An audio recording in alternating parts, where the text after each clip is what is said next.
நவராத்திரியின் தெரிந்த வரலாறும் தெரியாத தகவல்களும் கேட்கலாம். கதைப்போம் வித் விக்ஸுடன். முன்னொரு காலத்துல வரமுனி அப்படிங்கிற பெரும் சக்தி வாய்ந்த முனிவர் ஒருத்தர் இருந்தார். எல்லாவற்றிலும் சிறந்து விளங்கின வரமுனி இவருக்கு நிகர் இவர்தான், தனக்கு இணை யாரும் இல்லை அப்படிங்கிற ஒரு தலைக்கணமும் கர்வமும் ஏற்பட்டுச்சு. அதனால மற்றவங்களை துச்சமா மதிக்கிற எண்ணமும் வந்துச்சு. இதன் காரணமாவே அகத்திய மாமுனிவரை மகிஷம் போல உருவம் கொண்டு அவமரியாதையாகவும் செஞ்சார். மகிஷம் அப்படின்னா எருமை. இத பார்த்த அகத்தியரோ கோபம் கொண்டு நீ எருமையாக போவாய் அப்படின்னு சாபமிடுதாரு. இவர்தான் பின்னாடி மகிஷனாக பிறப்பும் எடுக்கிறாரு. ரம்பன் அப்படிங்கிற அசுரன் கடுமையான தவத்துல ஈடுபட்டிருந்தான். அவன் தவத்தை மெச்சி அவன் முன்னாடி தோன்றினாரு அக்னி பகவான். தனக்கு சர்வ வல்லமை பொருந்திய மகன் வேணும்னு வேண்டினாரு.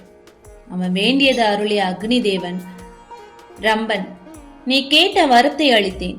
நீ எந்த பெண்ணை கண்டு முதலில் ஆசை கொள்கிறாயோ அவள் மூலம் உனக்கு மகன் பிறப்பான் என்று கூறி மறைஞ்சு போறார். மனம் முழுக்க உற்சாகத்துடன் வந்த ரம்பனோ முதல்ல கண்டது காட்டெருமை. காட்டெருமை மேல காதல் கொண்டான்.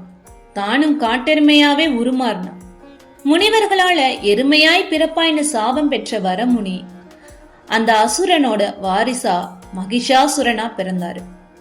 மகிஷாசுரனும் 10,000 ஆண்டுகள் பிரம்மனை குறித்து தவம் செஞ்சாரு.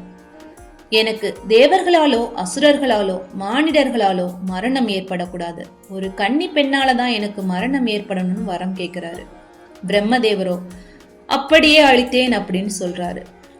தனக்கு எப்போதுமே அழிவில்லைன்னு நினைச்சிட்டு மிகவும் அராஜகம் செய்யறான். இத மகாவிஷ்ணு கிட்ட போய் தேவர்கள் முறையிடுறாங்க. மகிஷாசுரனுக்கு மரணம் பெண்ணாலதான், ஆகையால அவனை சம்ஹாரம் செய்வதற்கு தகுந்தவள் மகாசக்தி மட்டும்தான் அப்படின்னு மகாவிஷ்ணு கூறாரு. மும்மூர்த்திகளும் தேவர்களும் ஒன்று கூடி பிரார்த்தனை செய்ததும் சத்வ, ரஜஸ், தமஸ் அப்படிங்கிற 3 குணங்களையும் ஒன்றாக பெற்ற மகாலட்சுமி தோன்றினாங்க. தங்களை காக்க வந்த தேவிக்கோ தேவர்கள் அனைவரும் படைக்களங்களை படைச்சாங்க. சிவபெருமானோ சூலத்தை தந்தார். அக்னி பகவானோ தன்னோட சக்தியை தந்தாரு. வாயு பகவான் வில்லையும் அம்பார துணியையும் கொடுத்தாரு. எல்லா தேவர்களும் மும்மூர்த்திகளும் தங்களுடைய சக்திகளை தேவிக்கு அளிக்கிறாங்க. அசுரர்கள் மொத்தம் எத்தனை பேர் தெரியுமா? மது கைட்டபர், மகிஷாசுரன், தூம்ரலோஷனன், சண்ட முண்டன், சும்ப நிசும்பர், ரக்த பீஜன் என பல அசுரர்கள் அந்த உலகத்தையும் ஆட்டி படைச்சிட்டு இருந்தாங்க. அவர்களை அழிக்க தேவி புறப்பட்டார். எல்லா அரக்கர்களையும் தேவி அழிக்கவும் செய்தாங்க.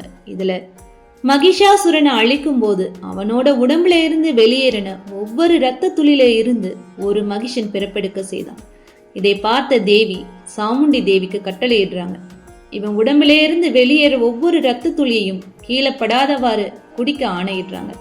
அப்படியே சாமுண்டி தேவி செய்யவும் வெளியேற இரத்த துளியிலிருந்து மகிஷன் வராதவாறு சாமுண்டி பார்த்து கொள்ள மகிஷன் பெற்ற வரத்தின்படி கன்னி கையாலேயே அழிந்தும் போகிறார். இந்த அரக்கனை அழிச்ச நாளதான் நவராத்திரி விழாவா நாம கொண்டாடிட்டு இருக்கிறோம். இந்த அரக்கனை போலவே நம்ம மனசுக்குள்ள இருக்கிற கெட்ட அரக்கன், அதாவது கெட்ட எண்ணங்களை அழிச்சு நல்ல எண்ணங்களை வளர்க்கணும் அப்படிங்கறதான் இந்த விழாவோட, அதாவது இதனோட சிறப்பு அம்சமே.